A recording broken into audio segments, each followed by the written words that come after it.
Welcome to week 3 of Meditation 101, Release More, Stress Less.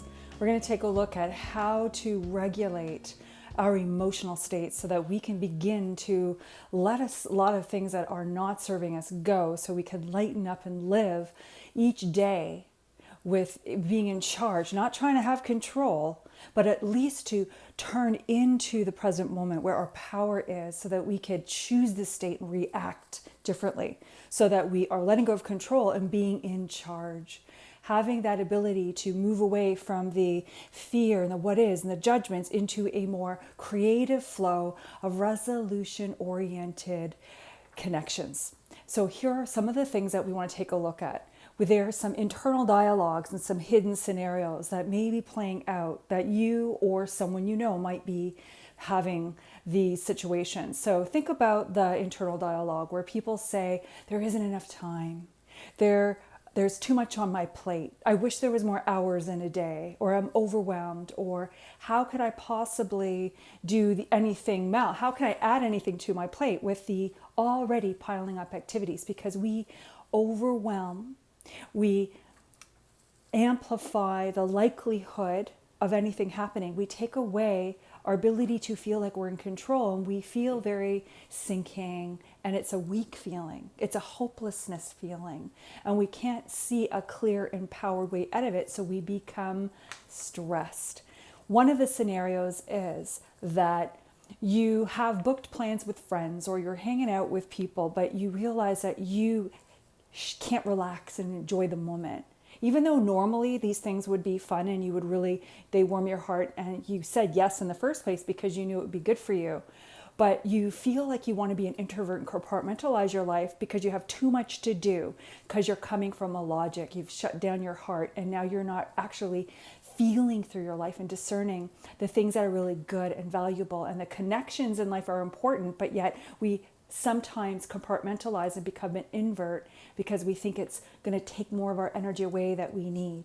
Often you might be staying home because you need that energy to go to work the next day because you know how draining it is. And we begin to go to yoga and the gym and be social during the week.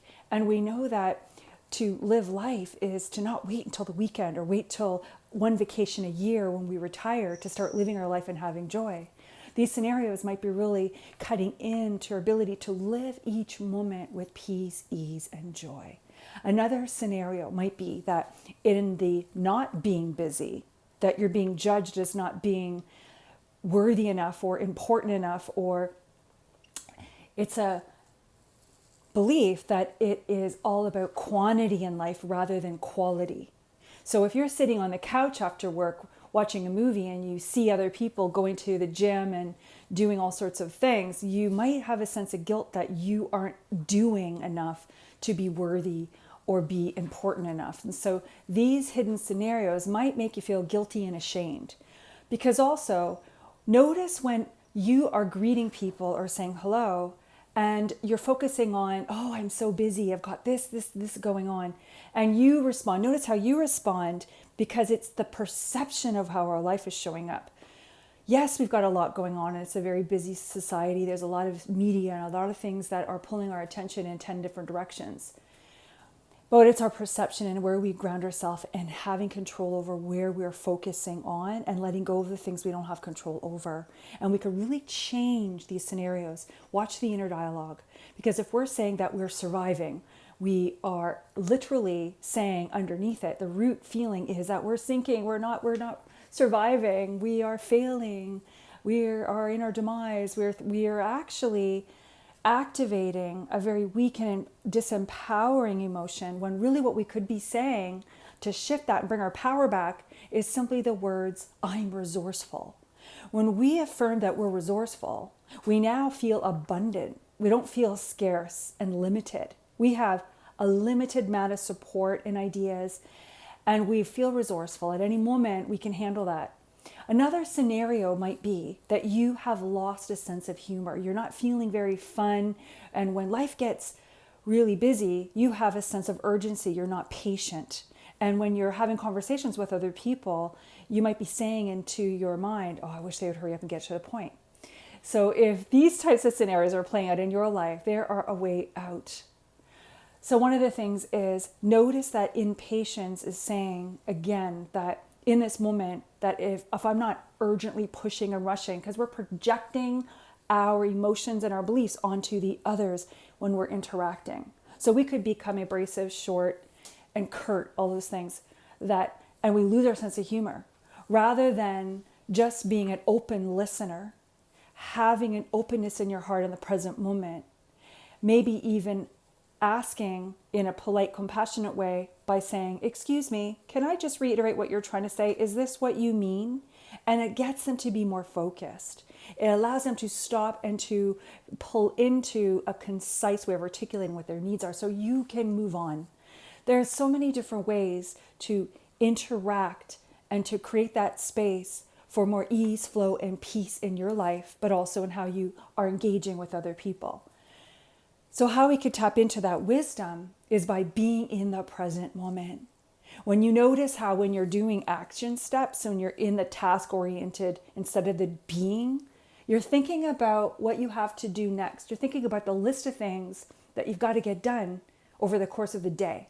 And you're not even engaging fully, mindfully in the present moment, where we could begin to calm our breath and be in a balanced harmony of left and right brain thinking, where we could actually hear those creative thoughts of call that person, delegate, don't worry. You might hear that soft inner voice saying, that's okay, we got this. But if you're already thinking about the future, sometimes a lot of mistakes happen. Sometimes we actually don't even see that we could have been more efficient in the present moment. So there are so many ways out to this. This week, we're going to begin to notice where we're hanging out in our thoughts and become aware during each day the hidden scenarios in our life where we're in a busyness syndrome and how we can move from feeling powerless and victimized and stressful because we believe that the authority is outside of us, we have no choice, bringing it back and knowing that there is so much more that is within us than we could ever source from outside. We are that source of power and control, but yet we have been disillusioned to believe that it is the people and the environment that dictate how we're going to feel. So we want to be able to release these, come from a place of present moment where the power is. Here's 3 ways to begin to shift into a more empowered state. First of all, we know that our thoughts and emotions is not who we are. We have a thought, we have an emotion, but we can't label ourselves based on that. So first thing is become aware where you're hanging out in your thoughts and in how you're feeling. Second thing is pay attention without judging it and following in a story and getting wrapped up in who's right, who's wrong, or how they have a power over you. Just allow that wisdom to be shown. Going into your physical body is the second step. Notice where that energy wants to cling to. Often we might have a headache, a tight throat, stomach issues, we might have a lower back because we're tensing up our muscles and in our internal body and our organs. We might even be breathing shallow and we have a headache, or things are happening in the small little muscles that are wrapped up in behind the sinuses. And often we can get sinus infections when we're in fear mode. So we want to become aware that we need to soften the internal reactions to our thoughts by becoming aware of the physical sensations. When we allow ourselves to just become aware and acknowledge them, we can actually move into a place of harmony. And then we move into the third stage is with inquiry, beginning to seek from a place of what love would have us do, what love would have us see and feel in our heart about this situation. And it's really being self-loving. It's bringing back your awareness to yourself and what's best for all involved, as opposed to coming from a struggle fear, which is very self-serving, trying to show up and be seen and heard and not be judged, worrying about what other people have in their mind about you in terms of a corporate environment or in the family, letting people down. We want to make sure that it's coming from, we're not compromising ourselves, and that we're coming from a place of love and the best for all involved. Those are 3 powerful steps to begin. Join me each week. This is week 3 of 6. Hope to see you soon. Blessings.